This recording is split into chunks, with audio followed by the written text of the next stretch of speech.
पाद स्पर्श बा उभय पाद को उभय हाथ में छुईकी प्रणाम करवा हूँ पाद स्पर्श पाद स्पर्श प्रणाम और तार लाभ कौन जितेबाला आम गुरु गुरुजन क्या देखी था से पाद स्पर्श करूँ जितेबाला आम पाद स्पर्श करूँ ठीक हाथ जो आशीर्वाद पाई जाए मुंड आमर नई जाए तेणु हाथ कौटी जाए पहुँचे ठीक पेटीर पछ भाग हृदय पछ पाखे पहुँचे जहाँ मुझे कहूली जे प्रत्येक रोगर कारण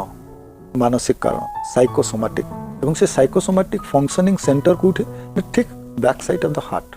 ठीक हार्ट रो पछपटे जो मेरु हाड़टी अच्छी से जगह साइकोसोमैटिक रीजन सब स्टोर होकर रुए और पेन क्रिएट करे और तापाई शरीर रोग हुए तो जिते जहाँ आम आशीर्वाद भिक्षा करूँ सी जिते हाथटी रखती ठीक से जगार रखती एवं आम अजाणत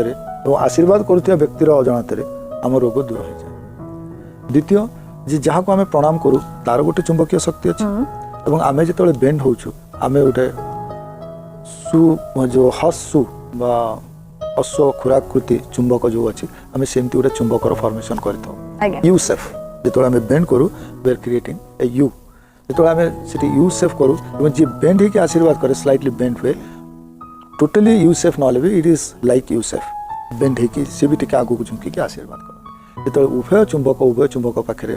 पहुंची जाए से सममेरु विषम मेरु कर आवश्यकता अच्छी पाद को आम हाथ विषम मेरु आकर्षित करे सममेरु विकसित करे तो आकर्षित हबार माध्यम बा से व्यक्ति जहाँ को आम महान भावी प्रणाम कर आशीष बा आशीर्वाद भीतर थिबा सुशक्ति आम भीतर जागरण हो से आम कौन करूँ विषम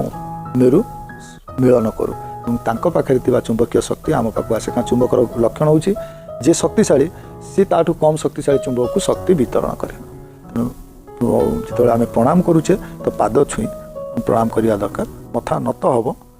पाद स्पर्श करवा दरकार पाद हाथर जो स्पर्श हम से विषम मेरु संपर्क स्थापन हो शक्ति बलय